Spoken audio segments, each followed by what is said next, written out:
ವಿಶ್ವವಿದ್ಯಾಲಯಕ್ಕೆ ರಾಷ್ಟ್ರೀಯ ಮೌಲ್ಯಮಾಪನ ಮತ್ತು ಮಾನ್ಯತಾ ಮಂಡಳಿ ಎ ಗ್ರೇಡ್ ಮಾನ್ಯತೆ ನೀಡಿದ್ದು ವಿಶ್ವವಿದ್ಯಾಲಯದಲ್ಲಿ ಸಂತಸದ ವಾತಾವರಣ ಮೂಡಿದೆ.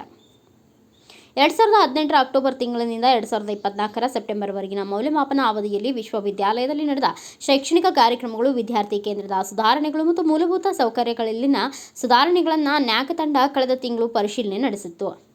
ಇದೀಗ ನ್ಯಾಕ್ ಸಂಸ್ಥೆ ಫಲಿತಾಂಶವನ್ನು ವಿಶ್ವವಿದ್ಯಾಲಯದೊಂದಿಗೆ ಹಂಚಿಕೊಂಡಿದ್ದು 3.11 CGPA ಅಂಕಗಳೊಂದಿಗೆ ಕುವೆಂಪು ವಿವಿ ಎ ಶ್ರೇಣಿಯನ್ನ ಮಾನ್ಯತೆಯನ್ನು ಉಳಿಸಿಕೊಂಡಿದೆ. ಕಳೆದ ಮೌಲ್ಯಮಾಪನ ಅವಧಿಯಲ್ಲಿ 3.05 CGPAನೊಂದಿಗೆ ಎ ಶ್ರೇಣಿ ಪಡೆದಿದ್ದ ವಿವಿ ಈ ಬಾರಿ ಅಂಕ ಹೆಚ್ಚಿಸಿಕೊಂಡಿದ್ದು 3.11 CGPA ಪಡೆಯುವುದರ ಮೂಲಕ ಮತ್ತೊಮ್ಮೆ ಎ ಶ್ರೇಣಿಯ ಗುರಿ ಮುರಿಗೇರಿಸಿಕೊಂಡಿದೆ.